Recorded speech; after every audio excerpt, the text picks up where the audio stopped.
varios cientos de millones las más grandes y varias decenas de millones las más pequeñas. Al trabajador, ¿qué le dieron? Nada. Más bien lo mandaron en un despido encubierto, en la llamada suspensión perfecta. Perfecta para los explotadores y que completamente atropellaba los derechos del trabajador, con el supuesto trabajo virtual, con el supuesto trabajo, el teletrabajo. Entonces, ese es un aspecto que debemos nosotros siempre recordar.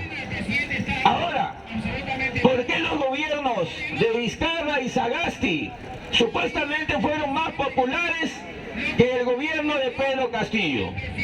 Si esos gobiernos más bien pisotearon muchos de nuestros derechos. Lo que pasa es que gran parte del financiamiento a la prensa basura se mantuvo en esos dos gobiernos. Y Pedro Castillo decidió no seguir financiando a la prensa basura mediante la propaganda televisiva, la prensa escrita y la prensa radial. Entonces ha habido un manejo de las masas. Vizcarra y Sagasti se llevaban bien con la prensa. ¿Acaso esos gobiernos eran mejores que el de Pedro Castillo? Le pregunto. No eran mejores, claro que no. Pero vayan a ver cómo los titulares, Expreso, La República, La Razón, la prensa escrita, después Panorama, Cuarto Poder, Punto Final, todos los programas dominicales adulaban al gobierno de Vizcarra, al gobierno de Sagasti, lo felicitaban, que el hombre se sabía los poemas de César Vallejo, ¿no? Miserables, ¿no? En cambio, a Pedro Castillo le están viendo hasta de qué pie cojea, si se puso un pantalón de marca, si se puso alguna camisa nueva o no, y se usa o no usa sombrero. Si Pedro Castillo o su señora hubieran decidido comprar ropa de marca de grandes tiendas internacionales, ahora ya la prensa basura lo estaría diciendo, pero no dice nada, porque no hay de eso. Sería un error tremendo del profesor Pedro que lo hiciera. Pero se recuerdan a los principios del gobierno de Ollanta y Nadine Heredia. Se recuerdan cómo esos señores comenzaron a despilfarrar el dinero de nosotros los peruanos. Grandes tiendas comerciales a las que visitaba la señora Nadine. El reloj de $18.000 de Rolex de Ollanta. Si Pedro Castillo hubiera tenido esos gastos en estos 9 meses, olvídense, ya ahorita estaría crucificado, vacado y estaría fuera del poder político. Pero menos mal que no ha cometido ese error. Y lo mismo, señores, con todo lo que ha sido el manejo de los ministros. Estamos haciendo una síntesis de por qué hemos llegado a esta situación. Ha estado retrocediendo, la prensa ha estado presionando y ha estado retrocediendo.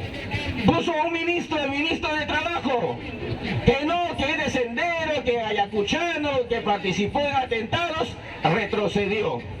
Puso al ministro de Relaciones Exteriores, Héctor Béjar, que no, que habló contra la Marina, que es también un terruco, y retrocedió, lo sacaron.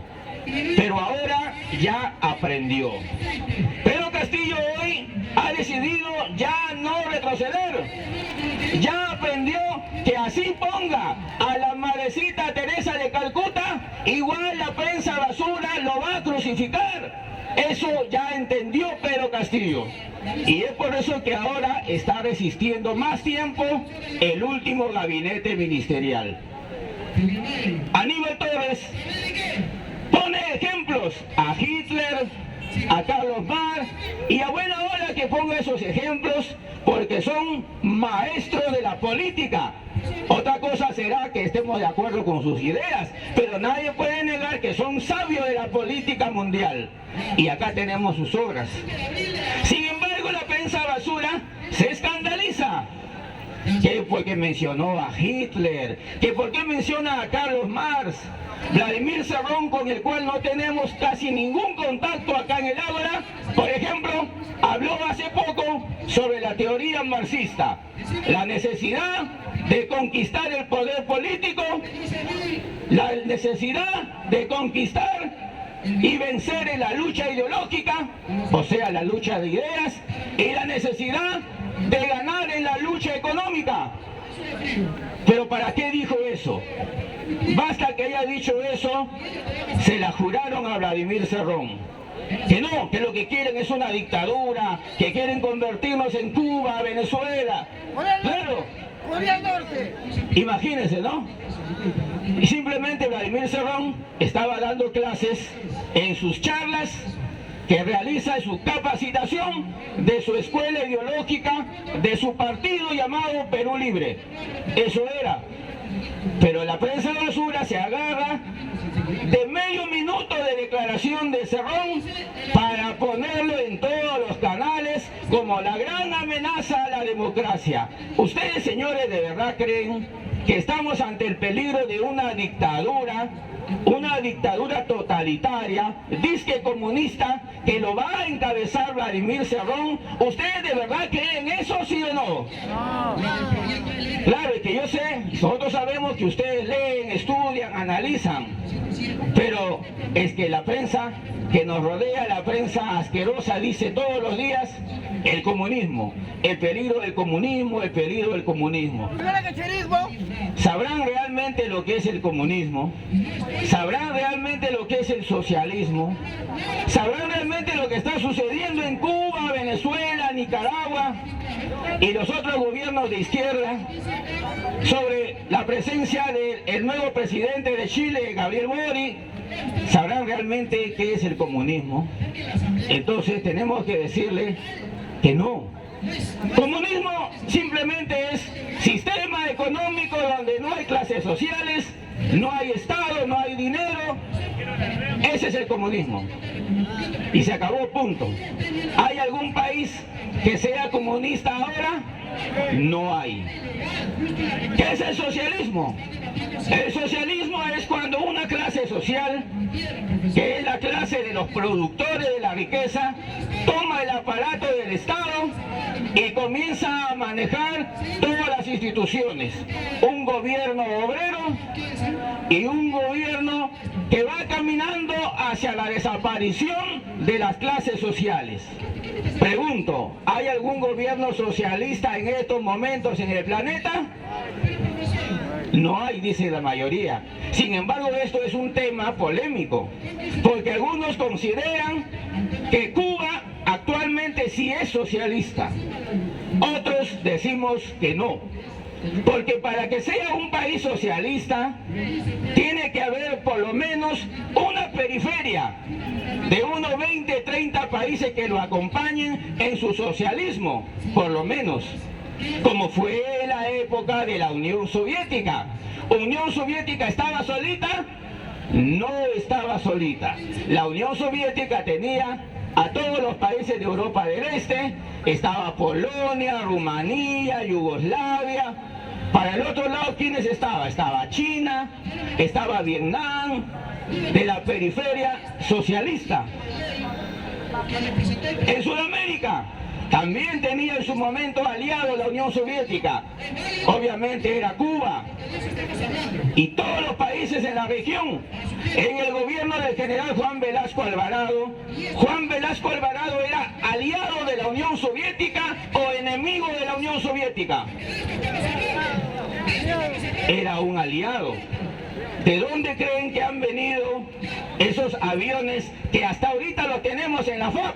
Los aviones Sukhoi, los aviones Hércules. ¿De dónde han venido? De la Unión Soviética. En ese tiempo era la Unión de Repúblicas Socialistas Soviéticas. Y son tan buenos esos aviones, esa tecnología, que hasta ahora están ahí. Los Tucanos, los Sukhoi, el Sukhoi 22, ¿no? Ahora ya hay hasta Sukhoi 100, Sukhoi 1000, no sé, ya perdí la cuenta. Pero es tecnología de Rusia, cuando era Unión Soviética. Entonces Velasco Alvarado era un aliado. En su momento en Chile era Salvador Allende y así sucesivos gobiernos, pero había una periferia de gobiernos socialistas. Hoy, ¿habrá esa periferia de gobiernos socialistas hoy, en el siglo XXI, año 2022? ¿Hay o no hay? No hay. Ahora la realidad ha cambiado, es distinta, es diferente.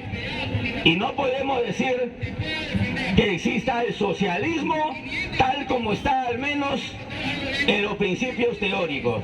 Muy bien, entonces, pero ¿quiénes son los que han actualizado ahora el miedo al comunismo, el miedo al socialismo? ¿Quiénes han actualizado eso? La derecha, la extrema derecha, los grupos de poder, la prensa basura. Han sacado a un muerto de su ataúd y lo han colocado como el cuco del enemigo. Y lo han colocado ahí como el gran enemigo y el gran peligro que tenemos que vencer los peruanos. Entonces se dan cuenta, señores, el enemigo que tenemos no es la izquierda, no es exactamente la derecha. El gran enemigo son los grupos de poder y su brazo articulado en la prensa basura, la prensa corporativa, la prensa mercenaria. Ahí están los enemigos, pues. Y eso ya lo señalaban personajes, mira desde qué época. Este señor lo decía, claro. Este señor lo decía. Ya desde qué, del siglo XVIII más o menos, ya se hablaba de la prensa. Igual en el manifiesto de Carlos Marx. En la manipulación de las masas, te ponen ideas en la mente, ¿no? Como lo decía Sigmund Freud, el manejo mediante arquetipos, ¿no? Te ponen imágenes, nos ponen imágenes y con esas imágenes en el subconsciente nos van manejando, ¿no? Que necesitamos que alguien nos domine obligatoriamente, que necesitamos que sea el patrón, el viejo hacendado, y ahora que ya no están los viejos hacendados, que ahora sean los modernos capitalistas, los monopolios, los oligarcas. Lo necesitamos, o sea, nos han puesto en el cerebro, ¿no? Lo necesitamos para que creen puestos de trabajo, para que creen chamba, o sea, nos han colocado eso ahí, plan, que es indispensable que ellos, ya que importa que roben nomás, pero con tal que nos den trabajo, ¿no? ¿Se dan cuenta? Ese manejo psicosocial, no importa que roben, con tal que den chamba, no importa que se queden con las propiedades, con los territorios, no importa, con tal que dejen un impuesto al Estado. Se llevan los minerales, contaminan el agua, dejan un desastre en el medio ambiente, una contaminación terrible, y ni siquiera crean suficientes puestos de trabajo. Y el trabajador, en el caso de la minería, el trabajador minero queda con enfermedades, producto de la contaminación, la manipulación de los metales. Claro, el trabajador minero es uno de los mejores pagados, dicen, comparando con otros trabajadores de la ciudad. Pero igual, tu vida no tiene precio. ¿Ya de qué te sirve una jubilación bien remunerada si tu vida ya se cortó unos 10 años nomás y te vas a morir? Así la mayoría de trabajadores mineros mueren a los 60 años, a los 50 años, ya están contaminados de por vida, y esa contaminación la trasladan a sus hijos, a sus descendientes, a sus nietos.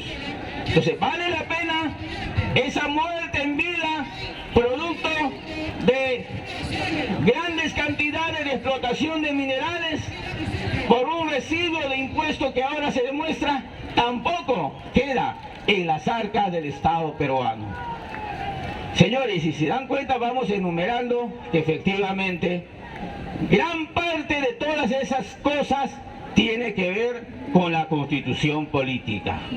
Claro que sí, porque la constitución política es el candado que colocaron ahí, es el condicionamiento, es como una especie de agente de seguridad que colocó el gobierno de Fujimori, y así él ya no está presente, ni muy pronto va a estar con Satanás, pero Alberto Fujimori, sea el gobierno que sea, ya se aseguró, ¿no? Se aseguró que la Constitución esté ahí deteniendo cualquier forma del pueblo de aspirar a su libertad. Por eso hay que eliminar esa Constitución, ya sea que tomemos un camino, la Asamblea Constituyente, ya sea que tomemos el camino de retornar a la Constitución de 79, o que tomemos otro camino diferente que no lo vamos a decir acá, igual la Constitución del 93 tiene que ser eliminada. La Constitución de Alberto Fujimori tiene que ser eliminada. Palma para el pueblo, palma para el pueblo. Es que tiene que ser de esa manera, amigos. Amigos de Facebook, amigos de YouTube. No hay otra manera. Y ahora no se trata de ser una especie de agitador sectario, que la única salida es constitución, constitución. Tiene que explicarse por qué. Una constitución es un arma. ¿Hay un amigo que quiere hablar o no? Allá. Una constitución política es un arma que depende de quien lo maneje. La Constitución la utilizaron contra nosotros, claro que sí, varias veces. En el 93, por ejemplo, nos crearon una nueva Constitución para quitarnos todos nuestros derechos. La estabilidad laboral, las 8 horas. Nos crearon una Constitución enemiga. Y todo lo que violaron, los derechos laborales, las empresas estatales, producto de una constitución impuesta. O sea, la constitución del 93 ahí fue utilizada como arma de guerra contra nosotros. ¿Podemos nosotros, pregunto ahora, podemos nosotros utilizar también una nueva constitución para recuperar todo lo que nos han robado? Lo podemos hacer. Esa es la idea del cambio de constitución. Por eso los asambleístas constituyentes tienen que ser elegidos directamente por las organizaciones populares, por las organizaciones de masas, por los campesinos, agricultores, obreros, artesanos, empleados de oficinas, barrenderos, amas de casa, pueblos nativos, pueblos originarios, quechuas, aymaras, etcétera, etcétera. No es un capricho. Si el enemigo habla del otro lado de democracia, ellos dicen que defienden la democracia, ¿no? Ya, muy bien. Nosotros, ¿qué tenemos que hacer? Insistir, sí, nosotros sí queremos, pero una democracia verdadera. Y en esa democracia verdadera tienen que participar todos los que hemos mencionado. Que participen todos. ¿Cuál es el miedo? Que participe el transportista, que participe el que hizo la huelga, que participe el profesional, el médico, que participe el desempleado también, que participe el pescador, que participe el que vive en la frontera, todos que participen. Esa es la verdadera democracia. ¿Por qué vamos a decir que la democracia es lo que ellos nos han impuesto en su modelo económico neoliberal? ¿Por qué?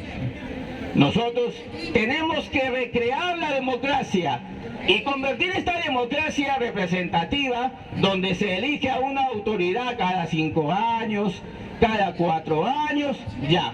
Nosotros tenemos que perfeccionar esa democracia y convertirla en una democracia directa, en una democracia radical, pasando por una democracia participativa. Sí, tenemos que decidir nuestro destino. no será suficiente un referéndum. Ahorita se rasgan las vestiduras, ¿no? Se rasga la vestidura cuando se habla de referéndum, que vamos a consultar al pueblo si quiere una asamblea constituyente. Señores, deben haber referéndum siempre. ¿Por qué vamos a esperar 5 años? Si existen sistemas ahora de tecnología de punta, se pueden hacer referéndum más seguidos. Referéndum virtuales, claro. Cada uno con su celular decide en una elección, un sistema de elecciones. ¿Por qué tenemos que esperar 5 años? Y aquí en democracia, ¿cuál es el miedo de consultar al pueblo en cada decisión que se tome? ¿Cuál es el miedo? Pero por ejemplo a los fonavistas, por ejemplo, los hicieron sufrir ¿cuántos años, no? Solamente para una decisión que es de justicia, devolución del dinero de Fonavi, por poner un ejemplo. Les hicieron juntar 2 millones de firmas. Les hicieron juntar 2 millones de firmas para una decisión que es una decisión de justicia. Y es una decisión de que se le devuelva el dinero que es suyo, que es un aporte, que es su propiedad privada. Y le hicieron recolectar 2 millones de firmas, imagínense, ¿no?